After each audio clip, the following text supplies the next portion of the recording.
atrapalhar o continente.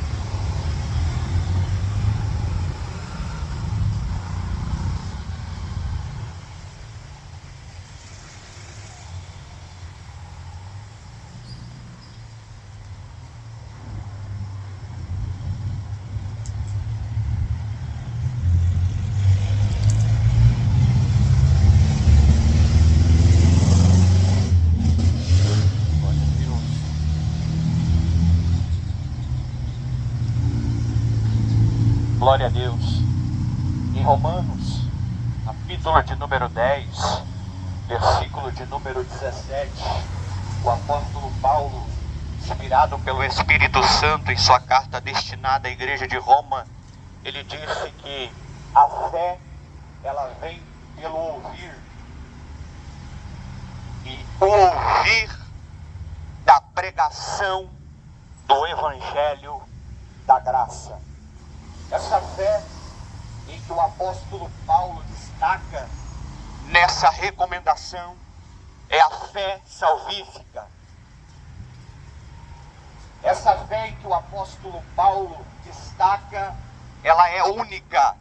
Em Efésios, capítulo de número 4, versículo de número 5, Paulo ele disse que há uma só fé, um só Senhor e um só batismo. Existe um conceito humanista que se posiciona em relação à fé, dizendo que para cada religião existe uma fé. Mas esse conceito é um conceito herético e equivocado, porque a própria Bíblia diz que há uma só fé, um só Senhor e um só batismo. Em Hebreus, capítulo de número 11, versículo de número 1, o autor da carta aos Hebreus, ele disse que a fé é a certeza do que esperamos e a prova do que não vemos. A fé, ela não é baseada naquilo que nós vemos, é a certeza do que esperamos e a prova do que não vemos.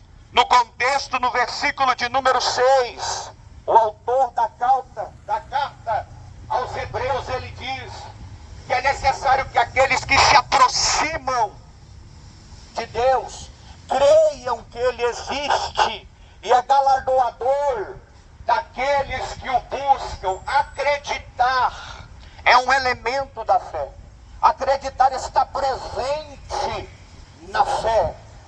Só que esse acreditar não se baseia naquilo que eu vejo, naquilo que eu apalpo.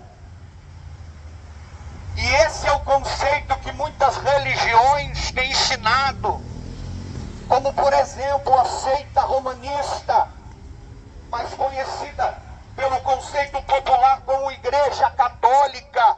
Eles te ensinam a cultuar, a venerar, a adorar imagens de escultura, sendo que Deus, Ele é Espírito. Estão te ensinando a adorar a matéria, em vez de adorar o Criador que criou a matéria.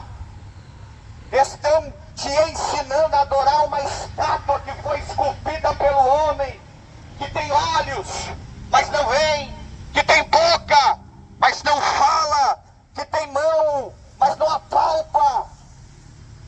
Não pode ser estendida para te ajudar. Isso se chama idolatria.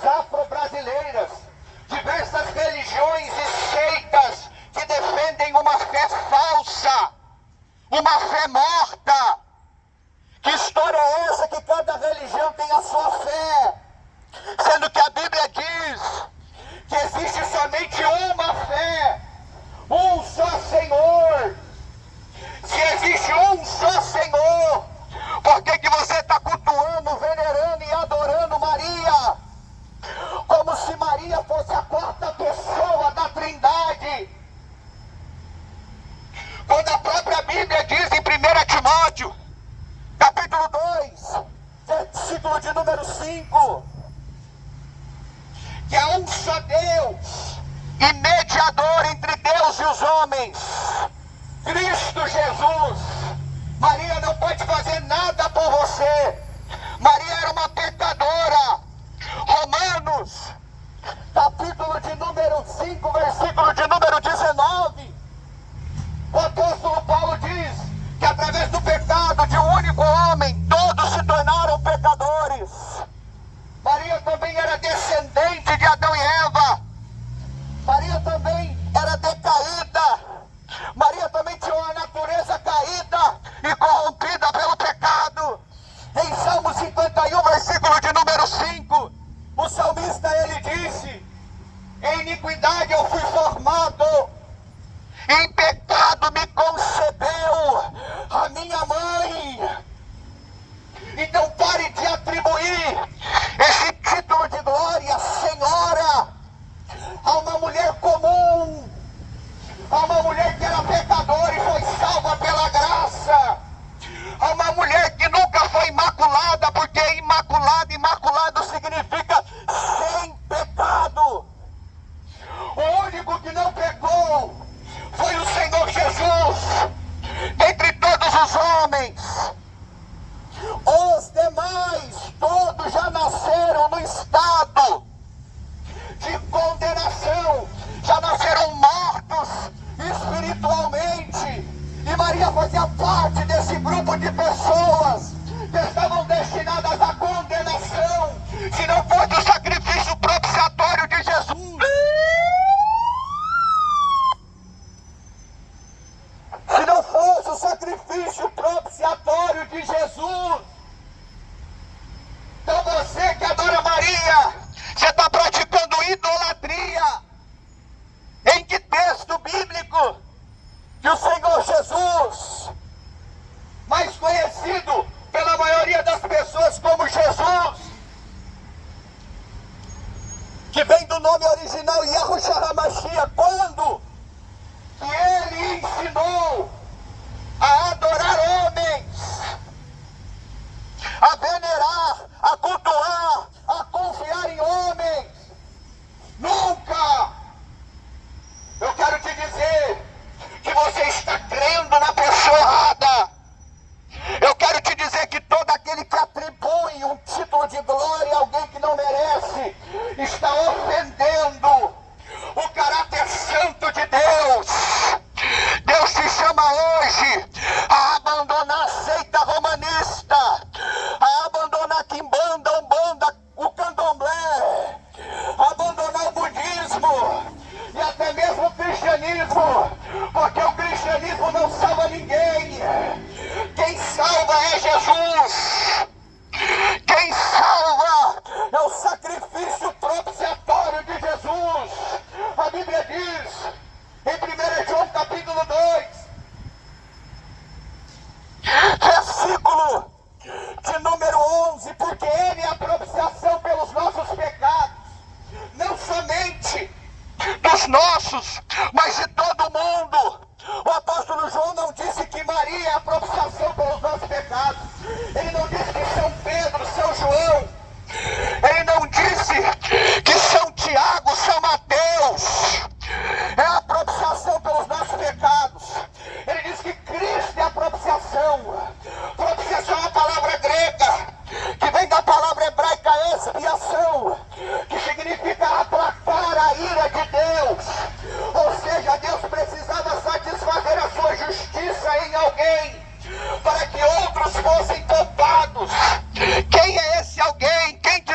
maravilhas ilustravam, prefiguravam a vinda de Cristo. Cristo cumpriu toda a lei, e após cumprir a lei, nós não vemos nunca mais Jesus, o Espírito Santo, os apóstolos ensinando a se encurvar, a se dobrar, a adorar imagem de escultura, a andar com crucifixo.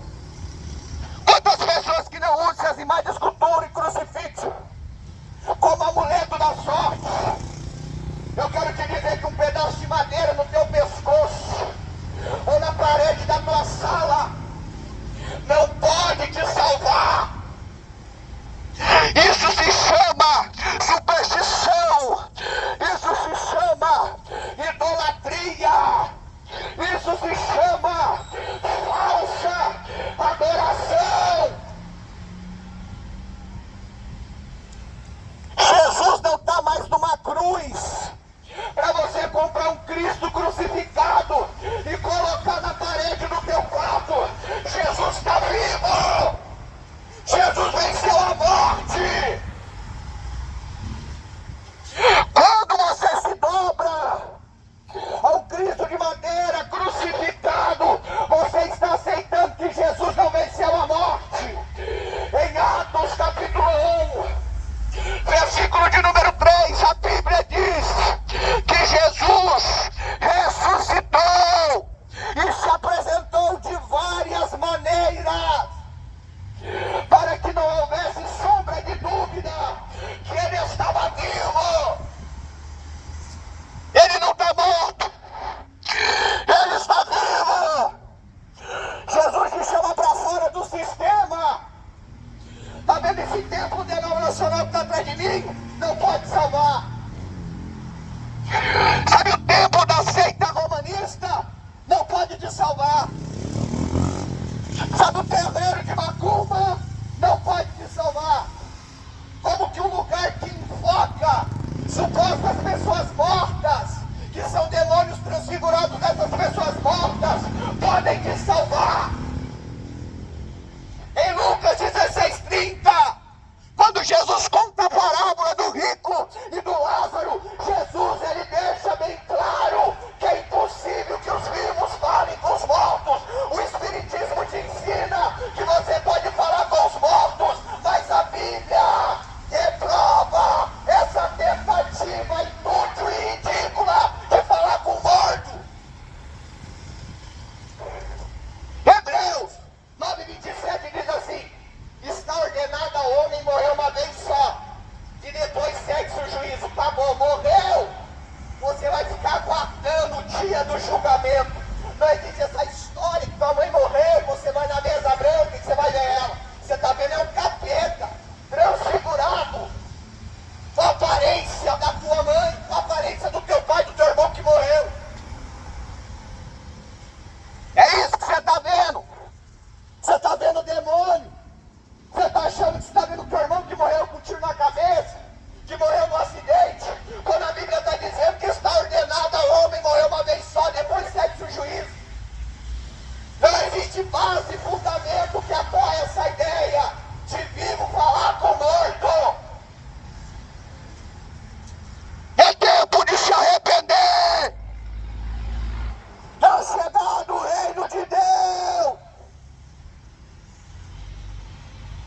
O exercício físico pouco aproveito tem. Larga a vaidade, larga a cobiça, larga o adultério, o falso testemunho, a sensualidade, a idolatria, a mentira, a soberba, o orgulho, o egoísmo, e se arrependa.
filhas.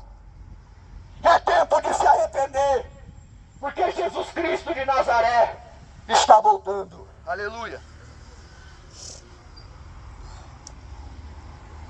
Glória a Deus, é isso aí. Missão cumprida. Missão cumprida. O evangelho foi pregado. O evangelho foi anunciado. Muitas almas ouviram. A semente foi plantada. Agora se vai dar fruto eu não sei.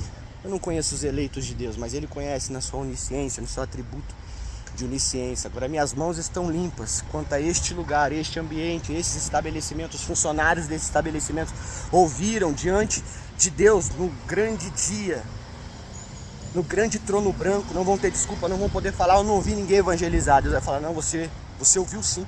Eu tirei meu filho mesmo doente, mesmo num processo difícil, para ir lá pregar para vocês. E vocês rejeitaram a palavra, como muitos também vão aceitar, porque o Espírito Santo vai mudar a vontade deles. O Espírito Santo vai regenerar, vai mudar a conduta, vai colocar no processo de santificação e vai converter aqueles que Ele elegeu. Deus abençoe a todos.